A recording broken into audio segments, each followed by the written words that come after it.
Hi, everybody. My name is Joe Appello. Welcome to All Sports Talk with Joe and George. To my left is George Connor. He's a golf pro, teaches golf, and last week he was gone. The nerve of this guy to miss one of our sessions. Today's July 11th. George was down, actually in Florida, working for the Golf Channel and doing a section on putting.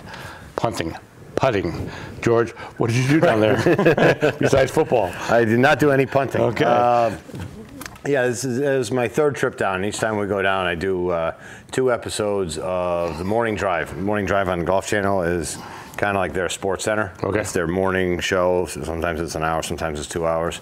So, yeah, so I went down and Charlie Reimer and I did Charlie's a former tour player. Okay. We did So you host down there?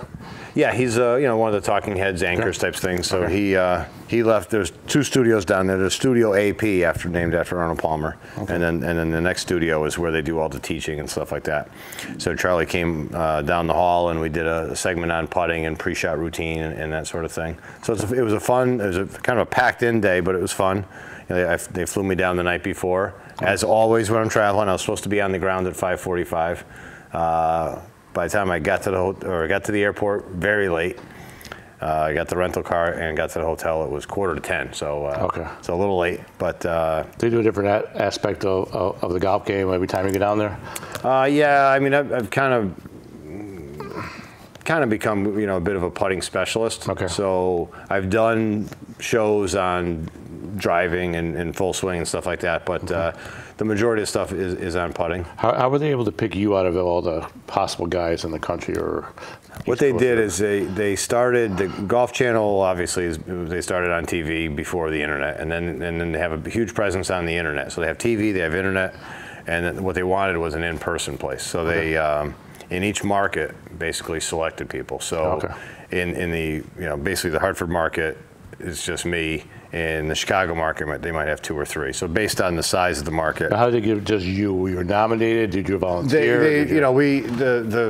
When it first started back in 14, 15, it was all kind of forming. Okay. I knew a couple of those people pretty well, okay. So I was in discussions pretty early. You knew a guy, knows a guy, knows a guy. Knows a guy. It is, networking. And, yeah, so it was just kind of a mutual thing. Okay. I said, okay, once we rolled it out, it kind of made sense for me to be in the Hartford area. Nice. So, like I say, it's a lot of fun. It's a busy day. I get to the studio at 5:30 in the morning. And I do a walkthrough. So Charlie and I are there, kind of saying, okay, it's going to look like this, and we're going to do this, and we don't script anything, but it's kind of like you and I. We just kind of like have some concepts. This is where we're going to go. Right. And then Charlie goes and starts the show. I go into makeup. And the makeup girl's like, yeah, forget it. Nothing I can do for you. Go back to the studio. You got that good tan, man. You're all set. Like, boom. So he did that. So we do the show, and it's live. And it's fun. It's working with Charlie, or I've done stuff with Damon Hack, who's another guy. Okay. They're just friendly guys, and it goes pretty well. After the show was over, we did a Facebook Live. We went back into the studio, did a Facebook Live. At last check, Joe, how's this? 17.3 thousand people have watched that. Jeez. That's a lot of people. Is that United States, country, Florida? Who knows? It could be anywhere in the world. It's on Facebook, so it's it's out there. And then we filmed a bunch of other tips. And basically, that's your show live on Facebook, kind of? Well, the show live on television was live, but the Facebook Live is... it's actually a guy with an iPhone on a gimbal, and he's just sitting there. And so they film everything just with an iPhone. Okay. And people ask questions and things like that. Okay. So yeah, it's like a 20-minute thing. Right. It was fun. Nice. Then we filmed 9 other tips, and we filmed something that aired on that Saturday. Okay. And the way they filmed it and the way I did the intro was like I was there. So it was kind of like it looked like it was live. Right. Yeah, and so we did all that, and next thing you know, it was 12:30 in the afternoon. I was done for the day. How often do they show that on the Golf Channel? Was it once a week? The live that's it. It was live and it's there. But all that stuff now lives on their website. Okay. If you're a golf fan, you have the Golf Channel app. Okay. You want to look for putting tips. If you look for instruction or something like that. So I think by now I've probably got maybe 50 on there. Really? Yeah. Wow. Yeah. Seriously. Because like I say, you knock out 10 to 15 each time you go down. Okay. Yeah. Nice. Like 5-10 minute snippets or something? The live shows are anywhere from 5 to 10 minutes. Okay. The tips are minute and 20 seconds to 2 minutes. We always try to keep it under 2 minutes. Right. Because that's about all the attention span. They say the average attention span of a teenager now is 10 seconds. That was what I read somewhere, but I don't know. It's junior. I'm doing junior camps this week. Trust me. There you go. 8.5 seconds. 8.5. Tops. But anyway, so it was fun, and I went to Topgolf for the first time. What's that? Topgolf it's like bowling for golf. So what they've done, and it's a hugely successful business so far. We'll see what happens, but most of them are 2-tiered driving ranges. Okay.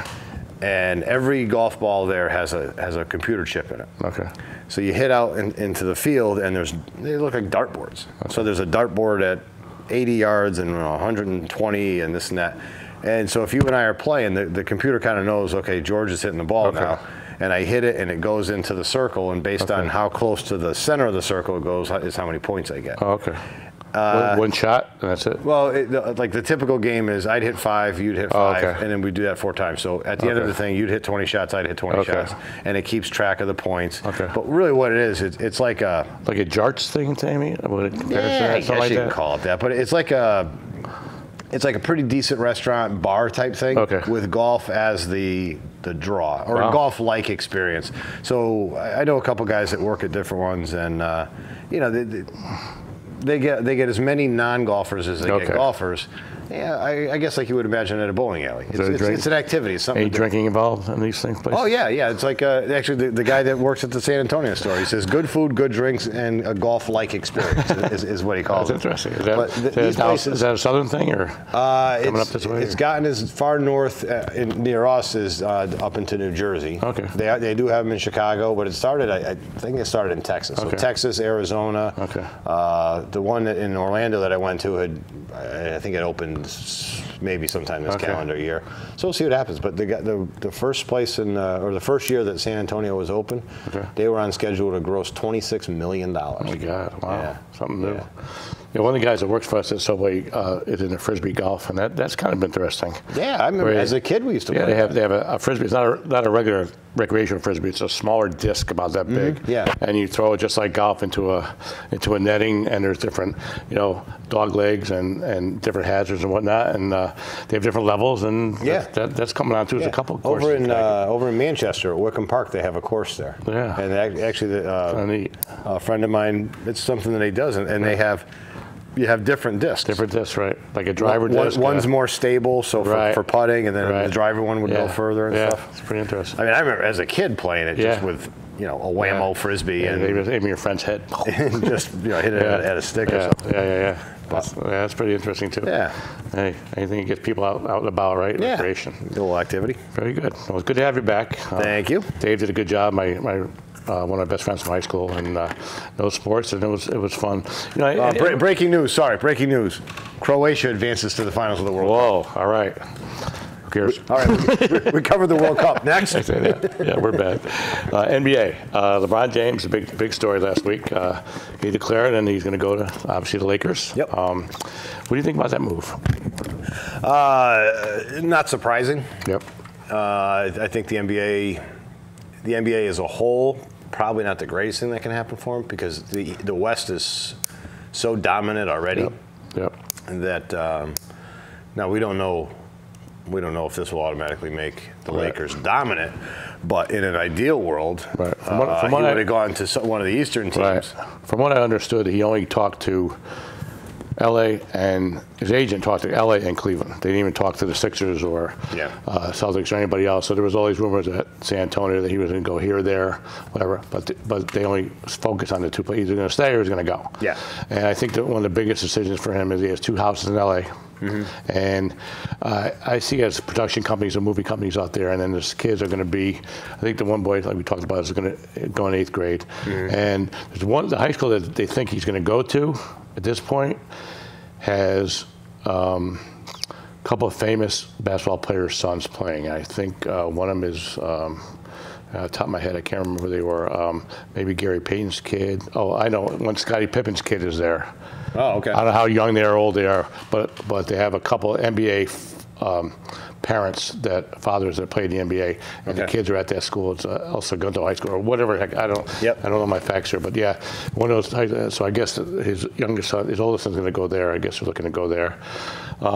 Cleveland, God knows what's going to happen to that poor team when he goes. I mean, he might not win 20 games next year. They gutted the team halfway through the season, and now he's gone. And they're stuck with the contracts of J.R. Smith and Tristan Thompson and these guys. And what happens, the NBA is, to me anyways, very complicated money-wise and contract-wise.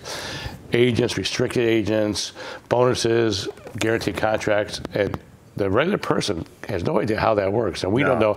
So when these guys are negotiating with these other teams, there's all kinds of, like for instance, Carmelo Anthony is a perfect example.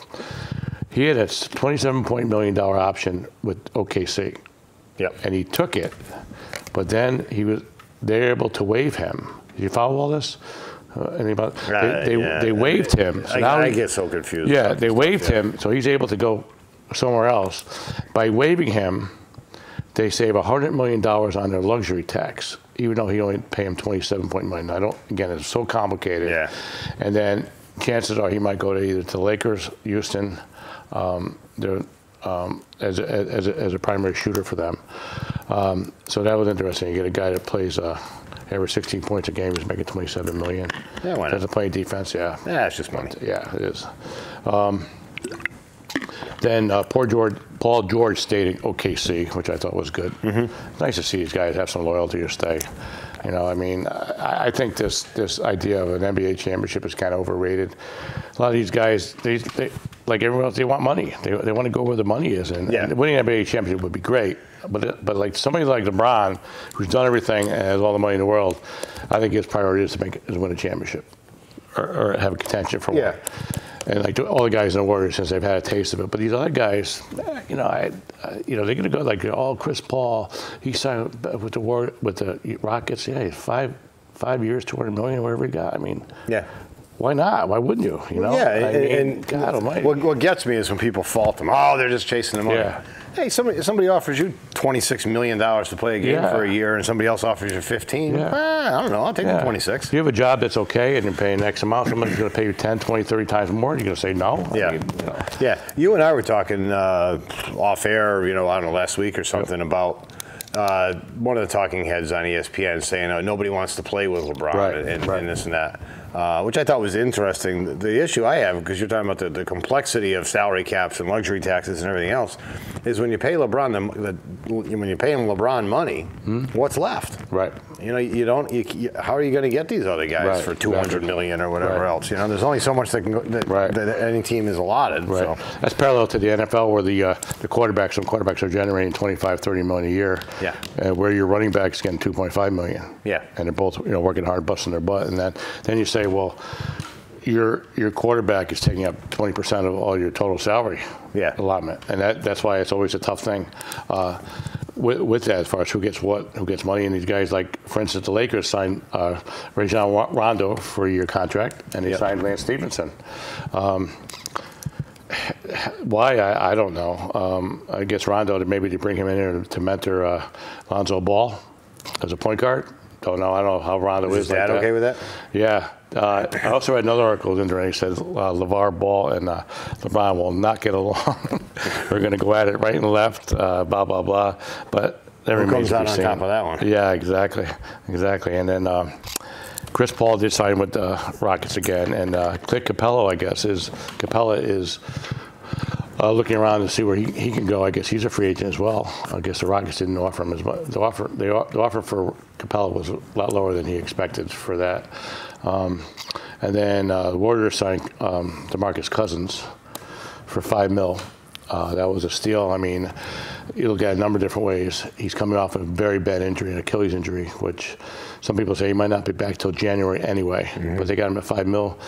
So in theory, they could start 5 All-Stars on their team. And he's one of the top centers in the league. Attitude-wise, I think he's gotten better that way. He had some issues when he first came in. But basically, he's a great talent, huge, big guy in the middle. Kind of a prototype center that can move and can get up and down the floor and can do all the things that centers need to do. So I think that was a steal for them. $5 million, I mean, it's nothing in today's game really for a year. Yeah. And if he pans out, and he gives them anything second half for their run. Yeah. They're good on that because they lost a couple of their big guys. They lost two of their big guys went to one guy went to the Lakers. I think it's McCall went to the Lakers, and another guy went somewhere else. And then Houston lost Trevor Ariza and one of the other big guys too. So they lost their two big guys. So these guys move around so all over the place. It's just quite amazing. Then they have the summer league. I watched a little bit of the summer league. Watch any of that? Yeah, I haven't seen it yet. Yeah. I mean, you get like the top draft choices, one or two guys, and you get like 6 guys, 7 guys you never even heard of, from Duquesne or this. Trying to get a look, guys. Like, the quality of player. Like, is this guy going to end up playing in like a European league? Maybe or a D league or something. If they impress somebody, I think they're signed to a minimal summer league contract, and then depending on how they do, they go from there. And that's a tough call because you're showcasing your number 1 and 2 picks, and you're also letting these other guys play. And Kevin Knox and Knicks looked pretty good. He had 31 game, 25 another game. He looked pretty good going to the basket and stuff. Grayson Allen was playing one game, and he flopped a couple times, and I thought the guys were going to turn on to beat the crap out of him. He just he flopped one time. He flopped on top of the referee. The referee was like, this is not. He was inspired by the World Cup. Yeah, exactly. So that's where NBA is funny because it's such a drama league. I mean, every show on personality TV. Versus that personality. Yeah. This guy said this. He's going to go that, and then who's going to do? And they're talking about who's going to win it. And then this is it's July, and they're talking about the NBA Finals, which is less than a year away. I mean, it's just incredible. Yeah. The other thing, a couple more things about LeBron I was reading. Who do they think benefits the most besides the Lakers? LeBron leaving, I guess. I guess LA is one of the big markets. So they had to bring a winner to LA, while basically killing Cleveland. And I guess they figured Cleveland is such a low market that small market. It doesn't. LA would be the place to be with them. And it's got to be different playing with a guy like LeBron, who's so spectacular that you've got to.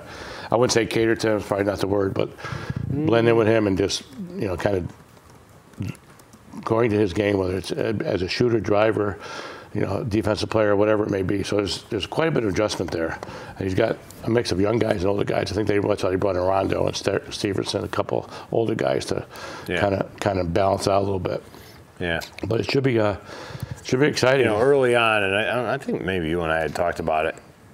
If I'm the NBA commissioner, or NBA as an entity, it'd be great if you can you get LeBron to Boston or New York? New York, no chance that New York could structure the deal.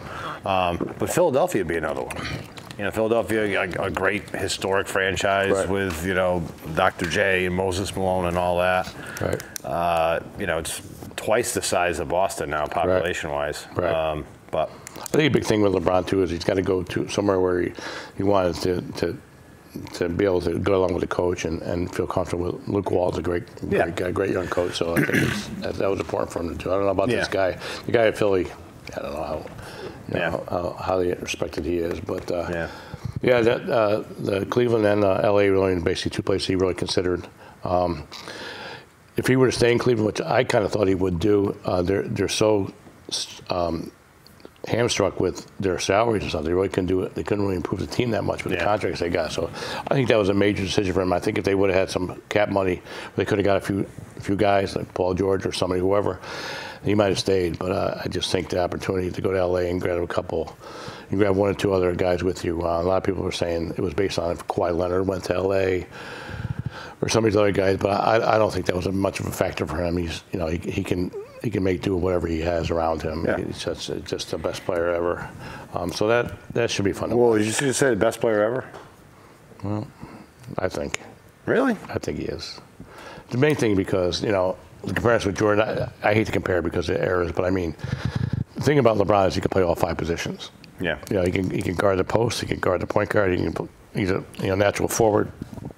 He just can do it, and defensively, Michael Jordan obviously was similar, but Jordan didn't have the bulk and the strength that LeBron has. I mean, in theory, he can score every time he wants the ball. Yeah. But yeah, I mean, LeBron and Jordan, the two of the greatest. I mean, you can't go wrong with either one of them, obviously. Because a lot of talk after the, because and I'm I'm not the huge NBA fan, but everybody's in one camp or another. Yeah, and the talk after the finals was, Michael Jordan never got swept. Yeah. So. Yeah, that was. I mean, that's all that stuff is. That's for the talk shows and for everyone to debate all day long. Yeah. Hey, something else happened when I was away. It was Bobby Bonilla Day. That's right. Bobby Bonilla Day. Highest paid Met, isn't he? Well, he's not the highest paid Met. He's down to only $1.19 million a year. Yeah, July 1st? July 1st. Yeah, every year. He's going to get that every year until 2035. Oh, my God. But somewhere along the line, they'll probably restructure that again and get it down to $500,000 until 2060. He retired in 2001. You said, did you see him? Did you know him? Somebody met him. Nah. Somebody that said they actually met him, and he said he was big and heavy.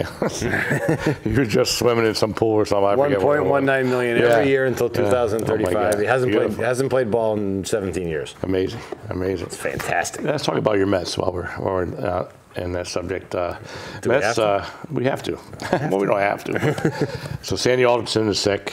He took a leave of absence. They got 3 general managers now. I think they're named Moller and Curley, but that's not right. That's not fair. But they're it's a tough call. People are saying trade DeGrom, trade Syndergaard, blah, blah, blah. I mean, I don't know. It's just because it worked for the Yankees and it worked for the Cubs one year, that doesn't mean that your return on your investment with these young guys is gonna pan out. It's not. I think if I was in the Mets, I would maybe trade Syndergaard. I wouldn't trade DeGrom.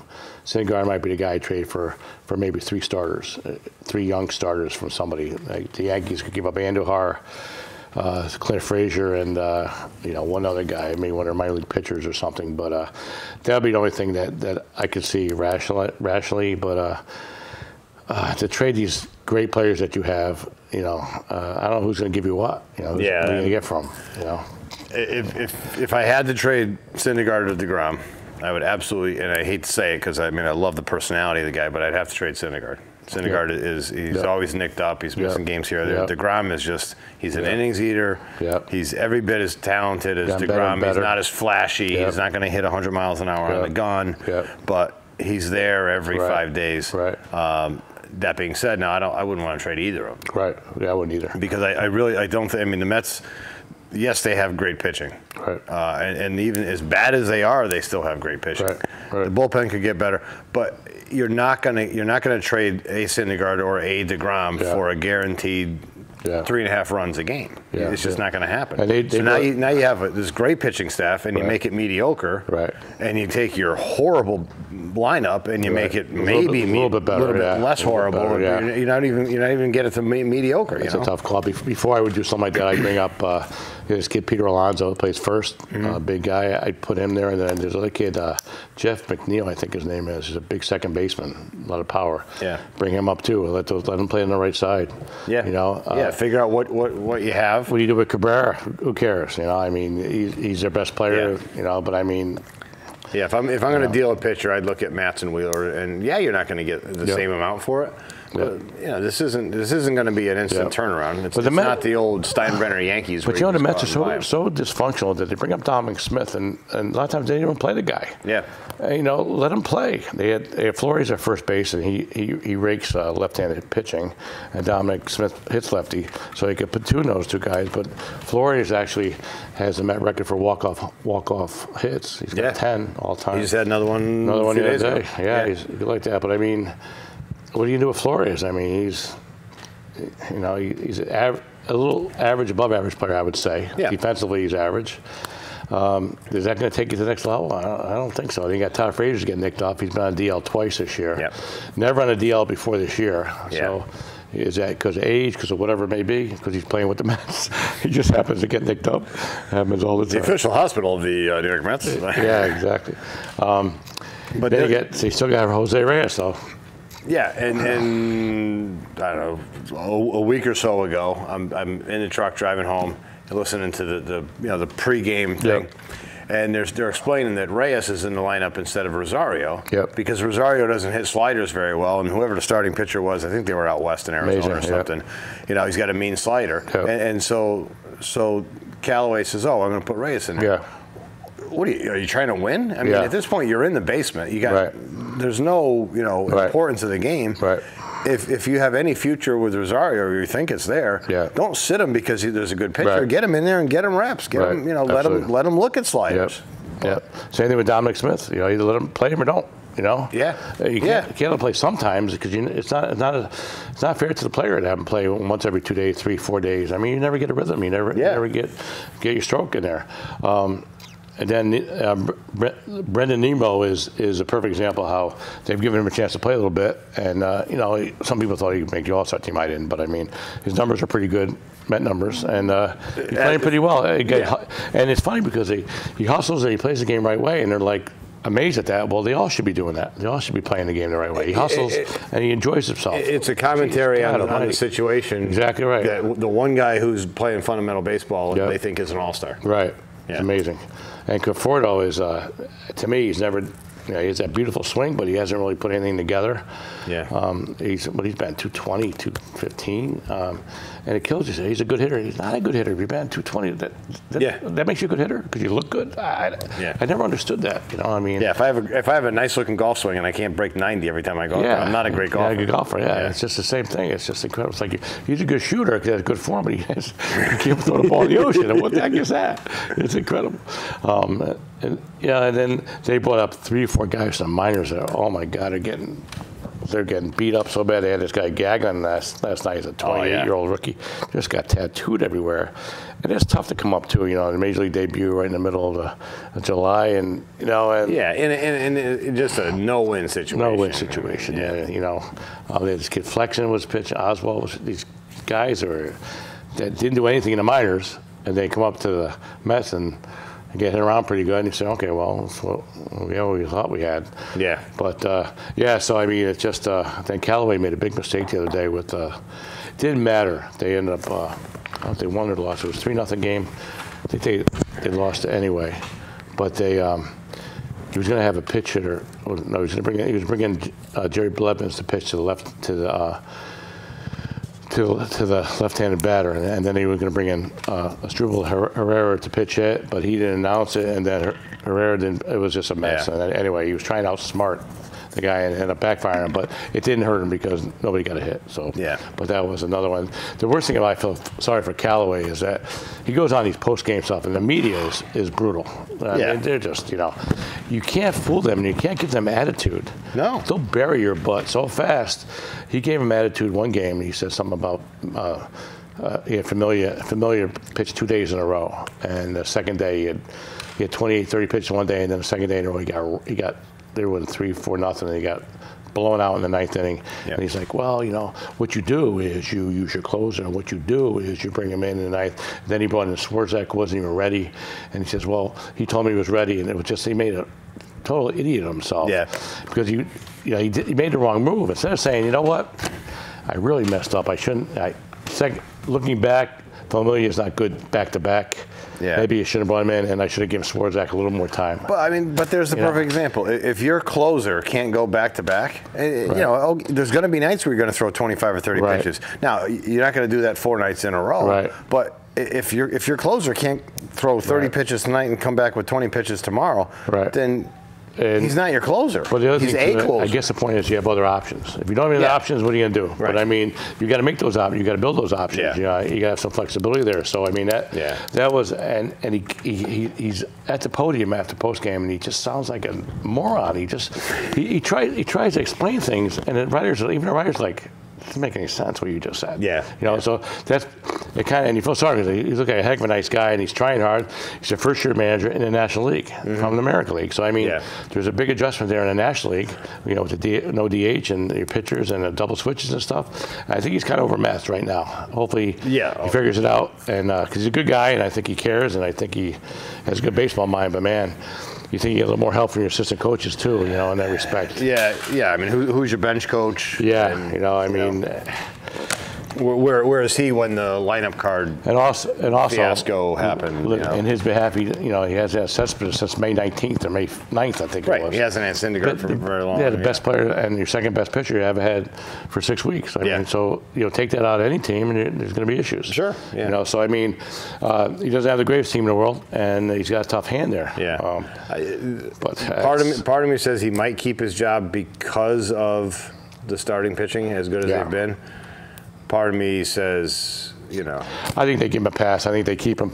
They give him one more year, but I think they say, you know what, if we see some of the same shenanigans, you get 1 year. Next year, with missing the lineup card and dumb stuff like that everyone knows how to do. Even a high school coach would know how to do. Yeah. I think he's on a hot seat for next year. But they're probably saying, well, you're gonna have healthy guys. Maybe we'll get you another player or two. The guys that he got, like Jay Bruce. Terrible too. He's non-existent. He looks like he's over the hill. Yeah, Frazier, Bruce. So that was Cabrera. They got these old signings, slow guys. Yeah, the catchers all are terrible. Mesoraco hits a bomb once in a while. Mesoraco's been decent. But they don't have any good players. I mean, Rosario, I think would be like say you put Rosario on the Yankees, you never really notice him. Be at ninth and let him kind of mature, and I think in a year or two he'd be really good. Yeah. But the Mets, they expect more of him because they don't have much. Right. And I don't know if he's ready. For that. Yeah. So because of hope, right. I hope he's great. Right. Because exactly. Lord knows we need something. How are you, Yanks? Yanks playing well. They're obviously going to go right down the wire with the Red Sox, nose and nose. And I think they really understand the importance of winning that division, so you have to play that. Do not have to play that one game playoff as a wild card. Yeah. That's a tough call. Yeah. Because you're gonna have to use your ace that game.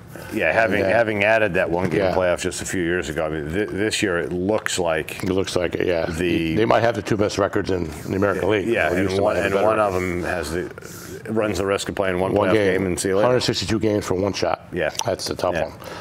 You can almost compare that to penalty kicks at the end of the World Cup game. True. Moving on. Yankees are. Yankees, are they looking for anything? They're looking for any. They're talking about Machado. Now I hope, like God, they don't get Machado. I don't want him. We don't need him.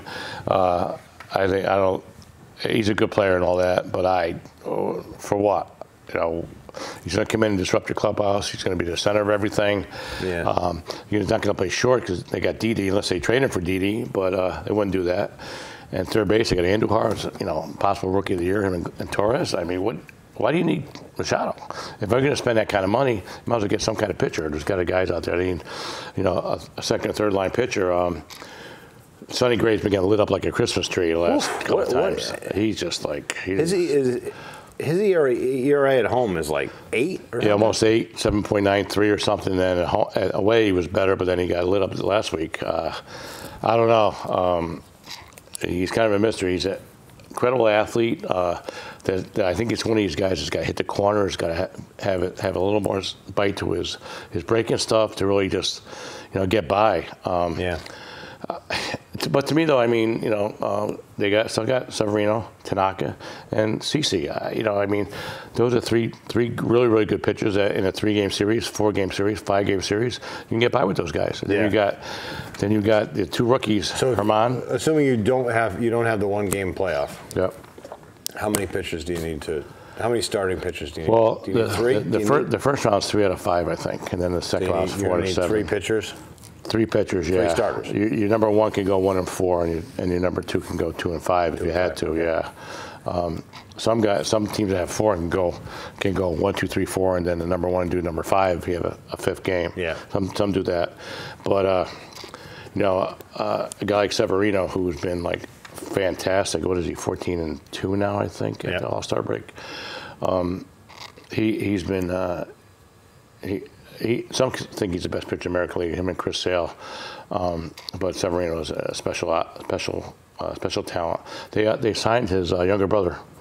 Oh, really? His younger brother named, I think his name is Rafael Severino or Paul. It's Rafael Severino, who is a little bigger than him, a little taller. Doesn't have the fastball, but he has a little bit more movement on his ball. He's 19 years old, out of the Dominican Republic. Yep. Got him pretty cheap. So Luis Severino says he could be better than him, which is kind of scary if he is. But along with the Yankees too, they're sticking with Greg Bird. They love this guy. He's up to about 205 now. He had a big home run last night, 3-run homer, and a sacrifice fly. But he also strikes out in big situations. So I'm not sold on Bird. I'm not a big fan of him right now. I think he's got a lot to prove. I like Brendan Drury. I think he's a good player. They had to put him back down in the minors. The guy's a pro, and he keeps going back and forth to Wilkes-Barre Scranton. He just, he just can't get a spot up there. And then every time he comes up, they move a pitcher down, blah, blah, blah. They brought up Clint Frazier last week. They brought up Tyler Wade last week, so they got those two guys. Torreyes is still down there, who's a tremendous, valuable backup infielder. He's still down in the minors. It's such a tough get to get the Yankees. No one's really gotten hurt besides Ellsbury, who's on vacation the whole time. But they haven't had, and Gleyber Torres is on a DL now, but he's ready to come off probably after the All-Star break. And they're playing Neil Walker there. Neil Walker's another guy. He's about 195. They're giving him a lot of time at second. They're going to put Tyler Wade in there a little bit second and give Didi a day off at short. They can put Walker at third to give Andy a hard day. So Walker's got that flexibility. And Drury, I guess I don't know whether they keep Walker because he's older or he's more experienced than Drury, because Drury can kind of do the same thing Walker can. So good utility. I don't know. Then Sanchez is going to go off the DL probably after the All-Star game too. Austin Romine's having a tremendous year as a backup. He's batting over 300 and been playing very well. Great defensively. So he's been doing so. They haven't lost anything there with him. But you think about it, if Bird ever gets on track, if Sanchez gets on track, and with everything else they got, I think they're the best team in the American League. I do. Besides Houston's pitching, and I think they're a little bit better than the Red Sox. But again, time will tell. Injuries. Got a couple more. At the time of the taping of the show, the Yanks are 3.5 back. Yep. Power rankings have I think the Red Sox 1, Houston 2, Yankees 3, and then you can switch them around a little bit. Yeah. But Yankees still have a couple games to catch up. They lost so many games early in the year. I think they're still a few games behind. Right. And then they have. But with the depth, I don't think that's a huge issue. Right. Tanaka came back last night, pitched pretty well for 5 innings. Yeah. Took him out after 80 pitches right in the button. But the Milwaukee Brewers have been playing pretty well too. Nobody thought about them. Their power rankings are 4th in power rankings. Yeah. Dodgers are playing better now. They're coming out a little bit. The Braves and Phillies are still young. You don't know if they can sustain. They're good play right now. And the Nationals should get better and better as Murphy gets on track. So it's going to be a fun second half for baseball. The All-Star game, they voted their starters, and one big snub that I thought was kind of a bad snub was Brendan Snell of the Tampa Bay Rays. Didn't get picked. He's 12-4. I don't know. Although he might get picked because I think Justin Verlander is pitching Sunday. So they'll take him off. He'll make the team. He makes the team go down there and hang out. But they can put Snell in there as an active player. That happens a lot. They'll take guys that pitch on Sunday that they'll let someone else. Severino, I think, is pitching Thursday this week. A couple days before the so he might be eligible to start. Him and Sale, I think, are two of the guys that they might think to start. Or anyone I don't know, even the Astros, Garrett Cole could start too. So I think it's going to be Sale or Severino starting, which is a pretty good honor. Oh, it is an honor, yeah. Pretty good for those young guys. I kind of feel like the All-Star game has it peaked? Yeah, all the All-Star games are kind of different nowadays. I don't know what the true answer is, though, because, then the home run derby, the big guys Judge and Stan aren't doing it, I mean, it's just kind of... It kind of seems like if the first few years you get voted on it, you're absolutely going to go, and then as a guy becomes a perpetual all-star, then you start coming up with the excuses. Well, I do have an injury, I have this or that, to kind of beg out of it and things like that. You get 3 days off. I mean, you play on Sunday. I think everyone ends up. I think everybody has a day game on the Sunday before the 4th of July. I mean, before the All-Star game. So no Monday Night Baseball. So you'd have that. or Sunday night. Half a day Sunday, and you have Monday, Tuesday, Wednesday. Be back on Thursday or Friday. So you have 3-4 days. Usually Thursday's a really light schedule. Right. An awful lot of teams. Right. So you can get 3-4 days off, and if you're nursing injury, that could be huge for you. Yeah. For the second half, where you make your I think it's one of those things. If you've been there a bunch of times, it becomes. Yeah. Hey, it's an honor or whatever else, but they start coming up with ways to get out of it. And the home run derby's kind of gone the way of the slam dunk contest. It's hard to watch, but on the other hand, there's nothing else on TV that night, as far as sports goes. So you're like, okay, I'll watch this stupid thing. Chris Berman going back. God, it's so annoying. But yeah, I mean, but those guys are big, strong guys that can, the guys are laying them in there, and they're just, hitting the ball over the place. Yeah. It was a 2005, I think it was. 2005, maybe 2006 is when from that year forward, I've had a bitter taste in my mouth because of the home run derby. How come? David Wright's a young, up and coming. I mean, he's the future of the franchise. Yeah. Goes out in the first round of the home run derby, and I don't know, he hit some obscene number, 18 home runs or something like that. That was it. That was the tipping point. That was the peak of his career, and just kind of went into a slump after that. Ended up getting hit by Matt Cain out in San Francisco. That to me was, he had the back injury, but when he got hit by Cain, you could just see it. He was a different guy. But it all started with the home run derby. That's it. There's an Omar Minaya in there too. Omar Minaya was there that day. He was wearing he looked stunning in a blue suit, red tie. Looked great. Cespedes won the home run derby back-to-back a couple years ago, 2009 and 10 match. Something I don't know. He won it 2 years in a row. Todd Frazier won it 1 year. Stanton won it 1 year. Judge won it 1 year. Todd Frazier won it 1 year. Cano won it 1 year. Middle of July, he's got 5 home runs. Yeah, exactly.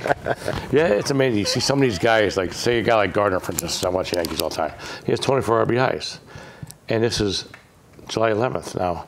April, May, June, July. You've got 4 months, so you're averaging what, 6 RBIs a month? Yeah. What's one a week? Yeah. I mean, really.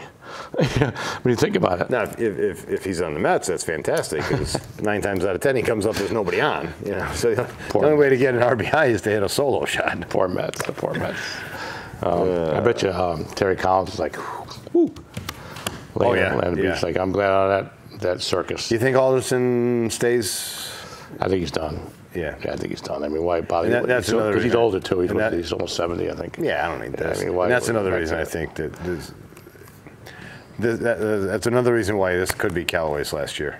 You get a new GM in there, he's not going to. Yeah, you get those 3 guys. I don't know if they're going to have one guy, be the leader of the 3 or try to share it. I don't know if it's ever been shared before, but you got 3 of those guys. They when Minaya first got there, they were kind of sharing it with Phillips. Had been the GM, right? And there was a little transition year. Yeah, I think Minaya they brought back for more of the Latin players and the Dominican players, who's got that connection, and they got Riccardi and then some like Riccio or something. I don't know who they are, but GM that's a tough thing. I think you just have to be you gotta have your connections and just make your phone calls and do your diligence. And and it seems like all those GMs have their own network. Yeah, and the coaches and the managers and stuff. They all kind of follow along to certain guys. Yeah. And then football coming up in a while. He had unfortunately some off-field situations with some of these football guys. Janoris Jenkins, we talked about that. I guess the guy that was murdered in his house. They arrested the cousin? His brother. His older brother, who's 34 and had a couple of convictions, just got out of prison a while ago. And he caught him out upstate New York on a warrant for something else. And then he brought him in, and somehow they connected the 2 of them. Okay. He claims it was like a fight or a disagreement. But the guy was dead in the basement of the house. But I guess he'd been living there. Jenkins actually himself was in Florida at the time, so. Okay. So Jenkins himself is in theory, out of the spotlight, searchlight.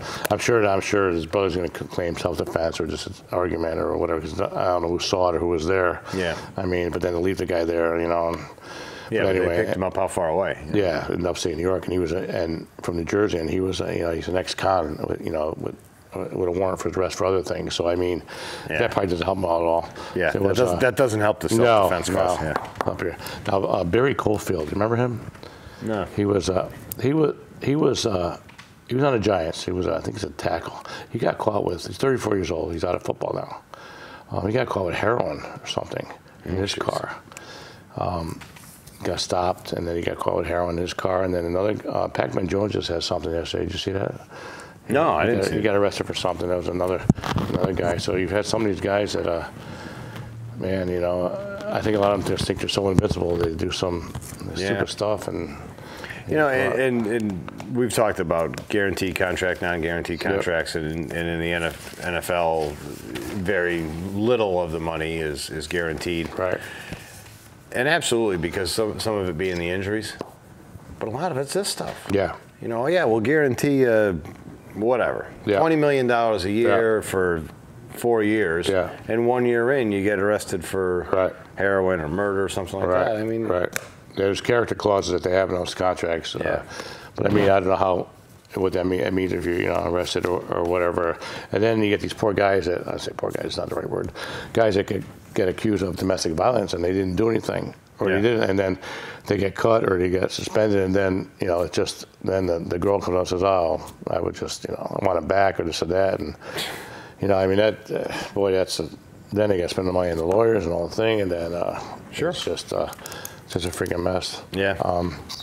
What else we got? Magic Johnson said that if he didn't sign a major star, he'd resign within the next year. Oh, really? But he got LeBron. So they said he was at LeBron's house 12:01 a.m. the day of the free agency, and I believe it. Yeah. But the NBA's there was some talking about the NBA about when the season's over with, seeding the teams 1 through 16 top to bottom by record, not division. So that was one.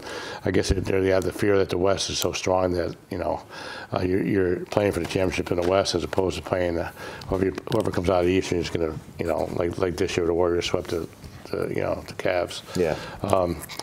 In that situation, then someone also nominated that you seeded 1 through 16, and then the higher seeds have an option of who to play, which is kind of weird. Yeah. Like in other words, you get to pick who you want. Like the top 8 teams, number 1 gets a pick out of number 9 through 16. That'll never happen, I think. But that was one guy's suggestion, and I'm like, what? So that was strange. And I don't know. To me, that's like that makes it as bad as college football. Yeah. You're going to come up with a ranking system based on you got an imbalanced schedule. Yeah. And you're going to say, okay, well, we're going to put the Celtics number 2. Yeah. Or no, we can't put the Celtics number 2 because they're playing weaker. So now the Celtics dominate their schedule and they get a 4 seed because I don't know. That's one thing about the NBA. NBA is like the worst as far as like balance, because I mean I think I read somewhere there was 59 out of the last 73 NBA champions are among 6 teams. Yeah. So like Lakers have X amount, Celtics have X amount of titles, the Bulls, Pistons, the Warriors, they have all the bulk of the titles. Yeah. Whereas other sports, baseball, especially football, there's all different teams that won parity. They have been there, yeah. So that's one issue that NBA. I don't know if they're going to address that, but I don't know how you fix that. You can't keep guys from going to other places, with this free agency stuff. So I mean, you get these. Like just say LeBron was able to go to Warriors. Say he goes, I'll go to Warriors. I'll take $5 million a year. I mean, that would ruin the league. Right. Yeah. So can they keep from doing that? I don't know the legalities there. Yeah. But that's pretty interesting. You don't hear about it as much, especially around here. We always hear, quite often, Tom Brady has agreed to take less money to this. Right. You don't hear that in the NBA. No, you don't. I'll sacrifice whatever. Like take $6 million off of my contract and get somebody else. What we said before is, what do you do with all that money? I mean, really, after you buy a couple houses, a couple cars, and legal fees. Legal fees, taxes. I guess. Yeah, I guess the point where the NBA money. If you get to a certain point, you make the big money, obviously. But you got to get to that point, that plateau where you get that 4 or 5 year guaranteed contract. Yeah. So, reminded me, making a lot of money, this, that, and the other thing. Right after the Travelers Championship, which was a few weeks ago, Bubba Watson wins it for the 3rd time. Somebody I know had talked to Ted, his caddy, and said, "Oh, thanks for coming up here all these years or whatever else." And Ted, the caddy, says, "Are you kidding me? This is my IRA because you make a lot of money. Yeah. If you win 3 times, the caddy gets more money, a bigger percentage for a win than he does a normal one or whatever else." Does the caddy get percentage of the winnings that the guy has? Is that how it works? I'm not sure. However, there's the standard kind of thing is the caddy is going to get a stipend for the week. Okay. It's probably around $1,000 now because they've got to travel, they got to take care of their own expenses, lodging and everything else. 10% for a win, 8% for like a top 10 finish, and then 7 or 6% if you just make the cut. So, so Bubba wins pretty much, we call it $1.3 million. Okay. So 130 grand goes to the caddy. Okay. However much goes to taxes. I don't know what home state he's in or anything else. Right. But and he turned around and he donated $200,000 or $2 million rather to the Hole in the Wall gang, the Hole in the Wall camp, which is the kind of the main charity. Bubba Watson did? Bubba Watson did, yeah. So out of his winner's check, he pushed $2 million in there, which is a very nice gesture. So they got up to, I think the JCs or the Travelers rather, I should say the JCs. They got to. I don't know, over $2 million. Wow. How important is a caddy in golf? Caddy in golf? It depends on the relationship. There's some caddies that it's the 3 ups: keep up, or show up, keep up, shut up. Just carry the bag, keep the bags clean. Kind of read your pro type thing and see what he needs. But in a case like more and more now, and Bubba Watson and Ted, they've been together for a long time now. So that's actually a team thing. Okay. And some have their brothers or best friends or that type of thing. Yeah, a lot of times the relationships, the long-standing ones, it's not well he started caddying me because he's my caddying because he's my brother. Yeah. The guy's a professional caddy, knows what he's doing. Right. And with a case like Bubba, he has he's admitted or announced that he has some kind of social anxiety and he doesn't do well around big crowds and things like that. But you're doing this for a living. So Ted's got a tough job. You've got to do all your normal stuff. You got to get your yardages and help them understand. Well, it's this yardage, but there's the elevation, there's the wind, this, that, and the other thing. But then on the mental level, you got to keep your player. Where they're going to play their best, and some guys play better golf when they're really laid back, and some they need more stimulation, more engagement. But it's a big role. They don't get any credit for it. Probably the most famous caddy duo that they just ended their relationship a while ago was Phil Mickelson and his caddy Bones. And Bones was his nickname, but he was always getting a lot of play on TV and stuff because they would sit over shots for 4 or 5 minutes and have these conversations about. Is there a time on that? I mean, there is, but nobody ever gets. You can go over it all you want, but you're never going to get penalized. Like an athlete, that's a kind of a common topic in the golf world is that slow play is a problem. Right. They have rules in there. But they don't do anything about it. Yeah, what can you do to the guy? I mean, it's set up. They could impose penalties and strokes. A one-shot penalty, a two-shot penalty. Pretty good can of worms there. You start doing that kind of stuff. Yeah. The more rules you have. And it's a tough thing. These guys are. You're hitting a golf shot. Jason Dufter. Kind of messed up at the Players Championship last year or earlier this year, and on one hole he cost himself $700,000. Wow. So now you got to tell the guy you got to pull the trigger quicker. Wow. Right. Or if you tell them something and it backfires, and they're like, "Oh, what did you tell me that for?" I mean, the caddy says, "Do this." Oh, the caddy, yeah. Yeah, then it goes like, "Oh, I thought this." And, yeah. All right. Yeah, and Mickelson and Bones, you'd never ever hear Mickelson throw Bones under the bus. Yeah. A couple of years ago at the Travelers Championship, all picked up on Mike was Bubba really just laying into Ted, because he was having a bad day and he kind of put the blame over there. But talking about the Tour Championship where Duffner cost himself so much money on that last screen, the PGA Tour has really kind of moved around their schedule for 2019. The PGA Players Championship, which had when it first became a big event, was a March event. And then they moved it to May when they reshuffled the calendar a number of years ago. So that's going to go back. So what they're doing, it's all really what they're all trying to. The whole change is the PGA Tour is trying to make sure that they're not going to in any way compete against the NFL. Okay. So at the end of the season, they've got their FedEx Cup, where they, 125 get into the first round, only 100 get the next one. So you're whittling guys down. And the last two events were week 1 and week 2 of the NFL. Obviously, that's going to hurt their ratings. So they moved everything. So it's going to finish in August. So real quick, they took the Players Championship, moved it back into March. So now in March, you've got the Players Championship, kind of like the 5th major. April is the Masters at Augusta. May is going to be the PGA now. The PGA Championship was always in August. They're taking that and moving that into May. June, you've got once a month the U.S. Open, and then July is the Open Championship over in Scotland. So you've got 5 straight months, and then they'll finish out the season by the end of August. Yeah. I want to touch on the Red Sox for about a minute. How about this year J.D. Martinez is having? Freaking guy has got. En fuego, as they used to say. He's got like 77 RBIs, 28 home runs, 20 home runs. Yeah. And Mookie Betts is right behind him. Mookie Betts leading the league in batting at 344. I mean, those two guys, those two guys have really been amazing for the Red Sox. And Benintendi, he's got 18 stolen bases. He's playing well too. Yeah. You're confident. They got a good team, Red Sox. But you're confident that the Yanks will win the regular season?